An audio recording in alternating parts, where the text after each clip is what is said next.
Bismillahirrahmanirrahim. Innal hamda lillah nahmaduhu wa nasta'inuhu wa nastaghfiruh wa na'udzu billahi min syururi anfusina wa min sayyiati a'malina.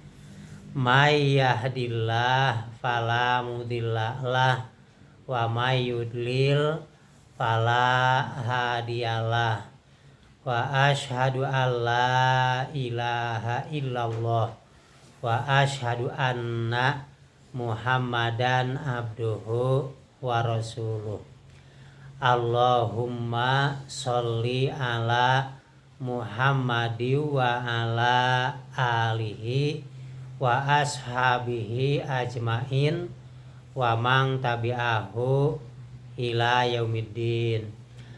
Bapak-bapak, ibu-ibu, dina kesempatan ieu bahasan tentang nuzulul Quran.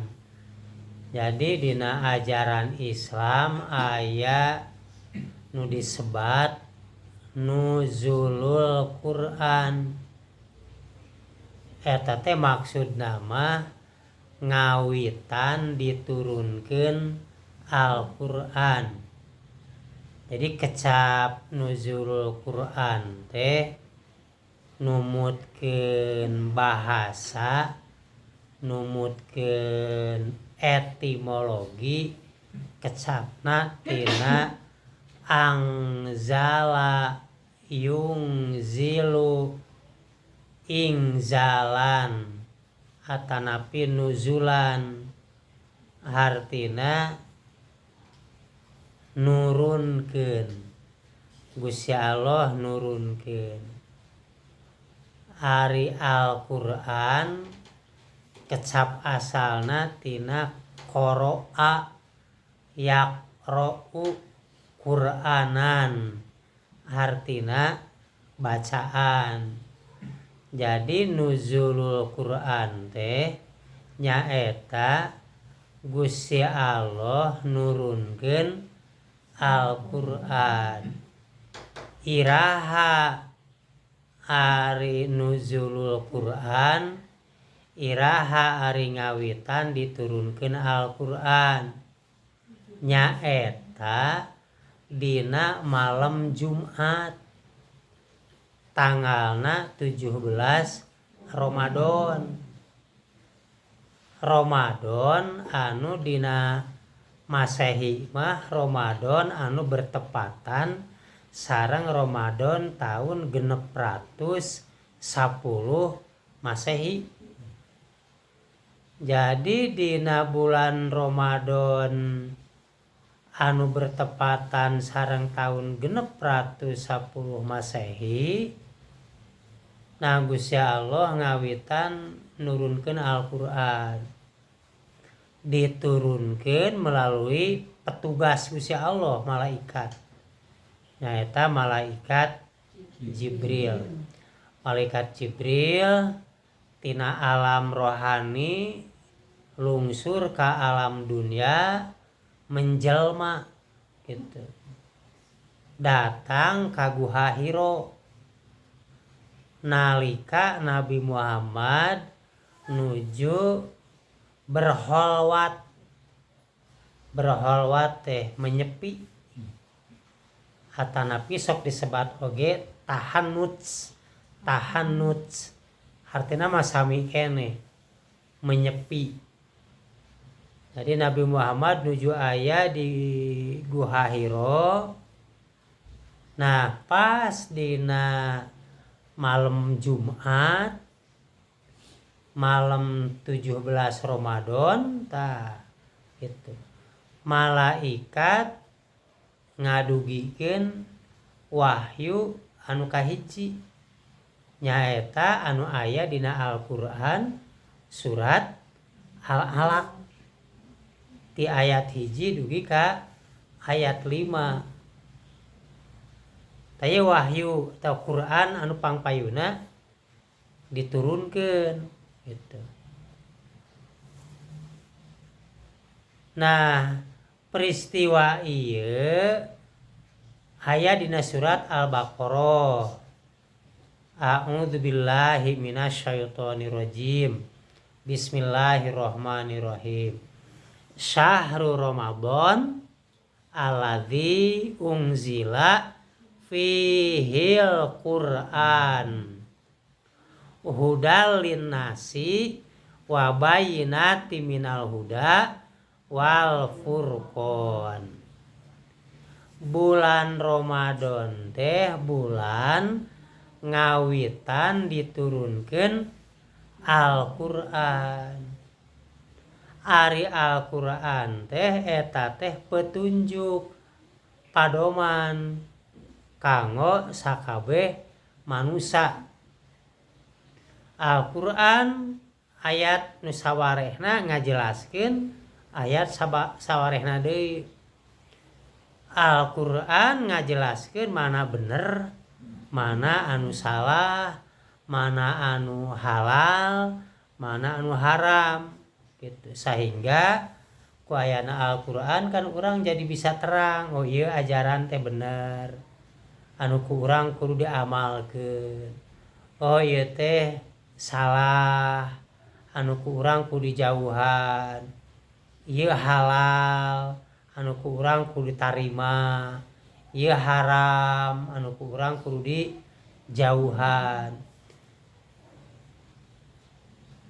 Al-Qur'an anu pangpayuna diturunkeun surat Al-Alaq. Bismillahirrahmanirrahim.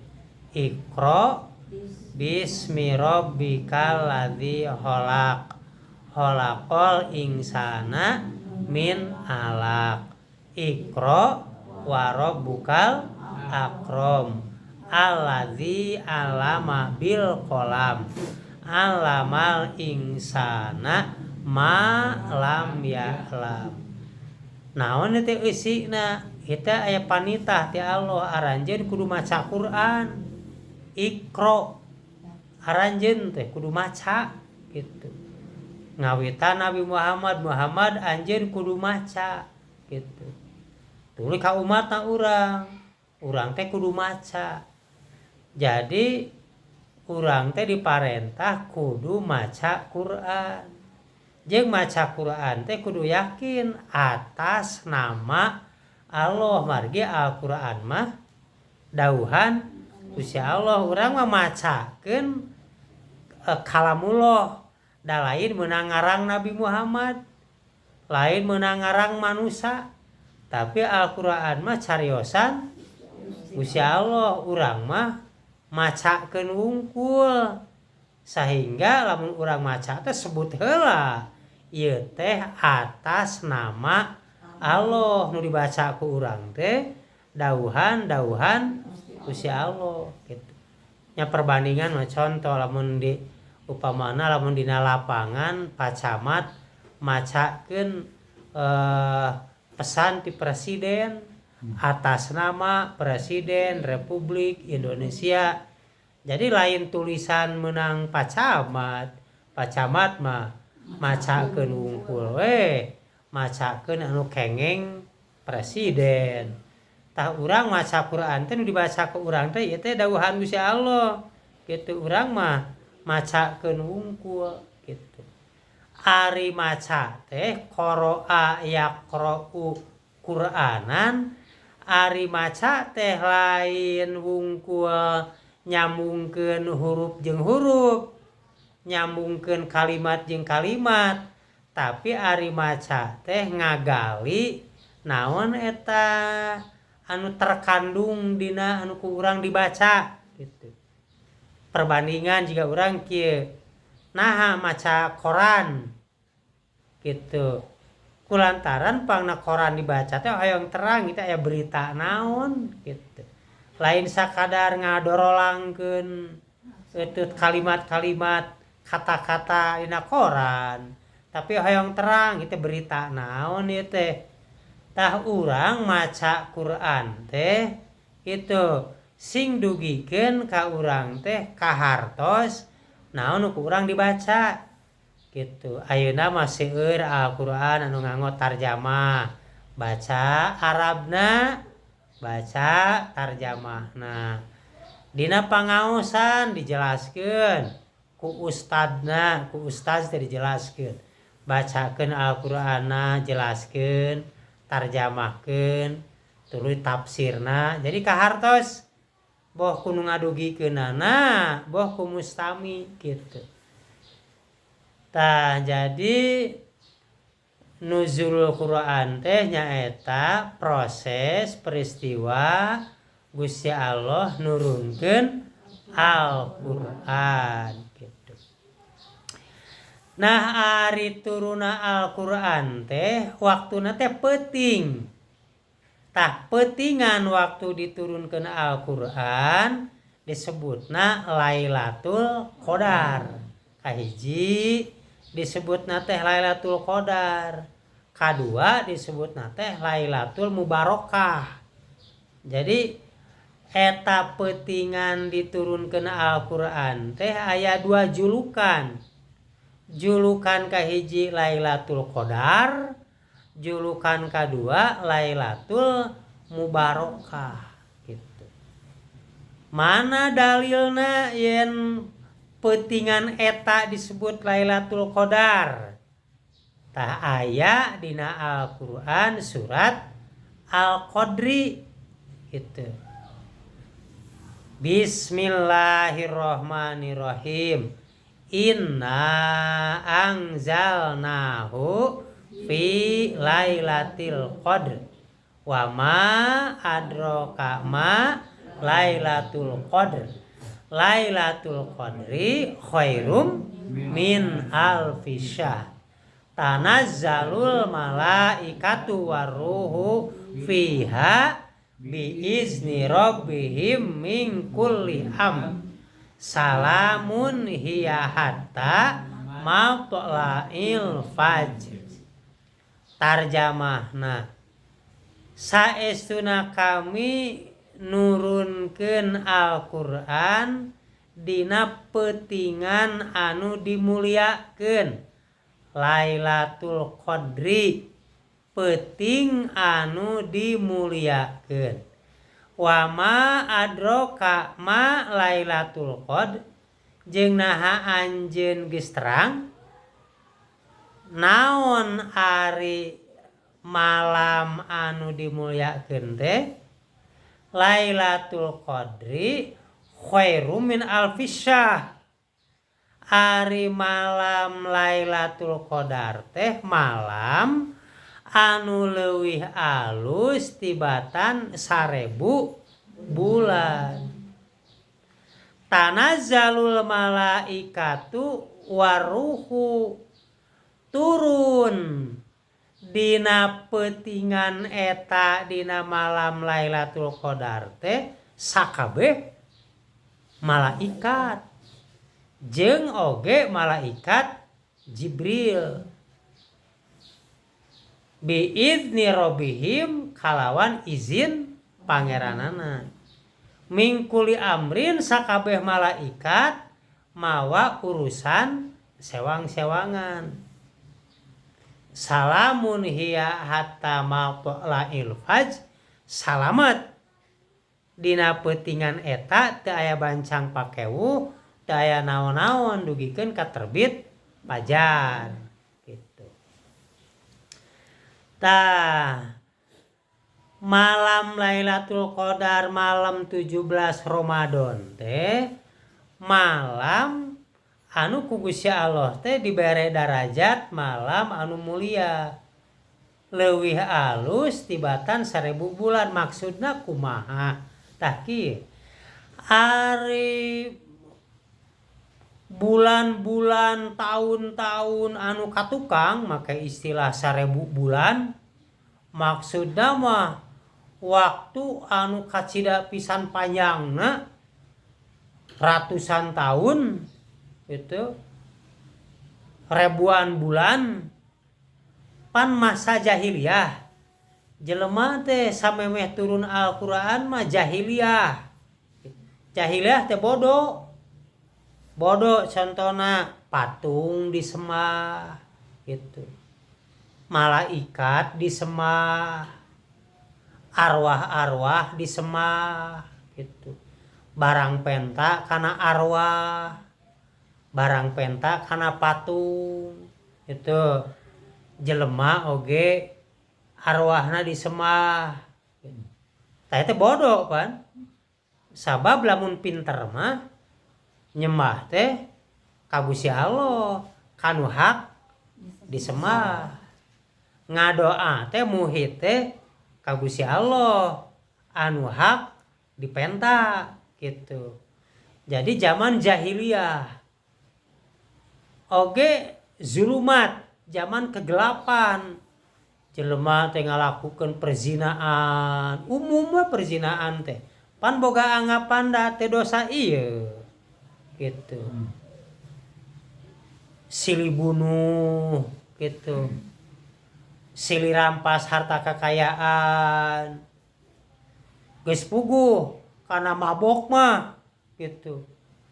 Bahkan dugikeun ka di Timur Tengah mah bangsa di Arab mah mun boga anak teh boga anak awewe paehan. Ngarasa teh dosa maehan budak awewe teh. Boga pikiran teh ku pikiran we awe mah keur naon. Tanagana ge leutik. Awe mah teu bisa perang. Mangkani hirup teh gitu saha nu kuat gitu harita teh gitu. Tah jadi zaman jahiliyah teh gitu, zaman kebodohan, zaman kegelapan. Turun weh Al-Qur'an dina peuting eta dina malam 17 Ramadan. Tah peuting ieu teh leuwih alus. Tibatan waktu-waktu nu geus kaliwat.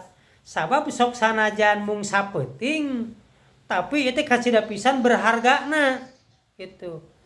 Turuna Al-Qur'an teh mere ilmu jalma anu jahiliyah, anu musyrik pan ku Al-Qur'an diluruskeun. Jadi bertauhid. Jadi nyembah teh kanu hak disembah ka Allah gitu. Jalma anu biasana berzina pan diluruskeun ku Al-Qur'an jadi bakal eureun berzina. Jalma anu saling bunuh membunuh kan bakal eureun. Da terang yen ngabunuh teh dosa besar gitu. Jalma contona oge ngabunuh anak, ngabunuh awewe kulantaran awewe dianggap eueuh gunana. Tapi ku ilmu Al-Qur'an diluruskeun yen Gusti Allah nyiptakeun lalaki jeung awewe teh sarua darajatna teh mulia. Jadi nu disebut Lailatul Qadri teh malam anu dimulyakeun teh nyaeta wengian leuwih alus tibatan tahun-tahun anu katukang kusabab tahun-tahun samemeh diturunkeun Al-Qur'an mah masa jahiliyah. Salamun hiya hatta matla'il fajr tah harita malam 17 Ramadan teh aman teh bacang pakewu. Tah ayeuna mah duka, ini mah bacang pakewu Ramadan ayeuna mah. Sabab Ramadan ayeuna dikotoran ku Israel nyerang Iran. Dugikeun ka terbunuh pamimpin Iran Ali Khomeini. Ta Ramadan ayeuna mah Ramadan anu pinuh ku kekacauan. Jigana malam 17 Ramadan ayeuna mah masih keneh malam genting kitu nya. Di mana ayeuna contona anu umroh teu bisa baralik pikeun ka 58.000 na. Darek balik kumaha da teu aman gitu di ruang angkasa na teu aman gitu. Jadi 17 Ramadan harita mah kitunya salamun hiya hatta matla'il fajr waktu turun Al-Qur'an. Tah jigana malam Ramadan ayeuna mah 17 Ramadan ayeuna mah jigana teu amannya gitu. Situasi teh teu aman. Tah harita turun Al-Qur'an aman sehingga Al-Qur'an teu diganggu boh ku setan bangsa jin, boh ku setan bungkeuleukan. Nah salajengna turuna Al-Qur'an teh wengi turun Al-Qur'an teh mendapatkan julukan ti Allah teh malam anu penuh ku kaberkahan. Ta ayana dina surat Ad-Duhan ayat katilu kaopat kalima kagenap. Surat Ad-Duhan teh surat ka-44. Inna anzalnahu fi lailatim mubarakah. Saestuna kami nurunkeun Al-Qur'an dina wengian anu ku kami diberkahkeun. Ari berkah teh nyaeta ziyadatul khair. Ari hartina berkah teh loba pisan bertambah-tambah kahadean. Akhirna berkah teh loba pisan kahadeanana. Diturunkeun Al-Qur'an inna kunna mungzirin. Kami teh mere pepeling gitu. Pan ajaran dina Islam teh aya eusina teh pangeling-eling. Dielingan kade urang ulah noyod dina dosa. Sabab lamun urang jadi jalma dosa, jadi jalma durhaka, Gusti Allah geus ngancam bakal diasupkeun kana naraka gitu. Gusti Allah ka urang mere pangbubungah lamun jalma ngamalkeun Al-Qur'an bakal jadi ahli surga. Jadi Al-Qur'an teh berisi reward and punishment. Reward teh pangbubungah gitu. Ari punishment teh sanksi. Nah, jadi lamun urang ngamalkeun Al-Qur'an jadi jalma anu takwa dibere pangbubungah bakal menang rahmat, bakal menang surga. Lamun urang teu ngamalkeun Al-Qur'an kalakah ingkar kana Al-Qur'an bakal diasupkeun kana naraka. Tuh alhamdulillah ku ayana Al-Qur'an kan urang jadi bisa milih-milih. Sok ari daek mah jadi ahli neraka gitu. Tong diamalkeun Al-Qur'an. Pan urang mah pan na'udzubillahi min dzalik. Urang nyalindung ka Gusti Allah. Mung urang jadi ahli neraka. Jadi urang kedah apal ngarti kana isina Al-Qur'an, urang ngamalkeun Al-Qur'an. Inna kunna mursilin, kami Gusti Allah ngangkat rasul-rasul di antarana Nabi Muhammad. Ta eta Nabi Muhammad teh rahmatan. Nabi Muhammad teh keur aranjeun teh jadi rahmat. Jadi umat Islam urang boga pamimpin. Al-Qur'an dibacakeun ku Nabi Muhammad, dijelaskeun ku Nabi Muhammad gitu. Contona dina Al-Qur'an teh aqimis salat, adegeun salat. Da teu dijelaskeun dina Al-Qur'an teh kumaha rukuna, kumaha sujudna, kumaha bacaan salat. Tah diutus we Nabi Muhammad ngajelaskeun Al-Qur'an tentang salat contona. Oh, salat teh kieu praktekna, cara rukuna, cara sujudna, kieu bacaanana. Jadi alhamdulillah ayana Nabi Muhammad teh sebagai rahmat kanyaah ti Gusti Allah. Urang umat Islam boga pamimpin. Wafat Nabi Muhammad pan diteraskeun ku para ulama. Al ulama'u warasatul anbiya. Para ulama teh pewaris Nabi. Nu diwariskeun ku Nabi pan dua. Kahiji Al-Qur'an, kadua sunnah. Jadi para ulama, para kiai, para ustad ulah lepas tidinya, ulah jauh tidinya. Nabi Muhammad ngawariskeun dua perkara.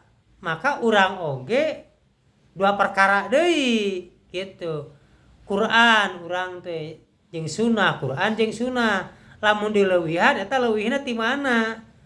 Margi Nabi Muhammad teh ngawariskeunana mung dua. Taroktu fikum amroini lantadilu ba'di abada gitu. kami nyaeta Nabi Muhammad ngawariskeun dua perkara nyata Quran jeung sunnah aranjeun moal tersesat gitu. In tamasaktum kitaballah wa sunnata rasulih, lamun aranjeun berpegang teguh kana Al-Qur'an jeung kana sunnah Rasul, kana hadis-hadis anu sahih gitu. Nah salajengna anu nembe ku urang diaos dina Al-Qur'an surat Al-Isra atawa sok disebut Bani Israil dina ayat ke-82 wa nunazzilu minal Qur'an ma huwa syifaa'u wa rahmatul lil mu'minin wa la yazidud dhalimina illa khosaro.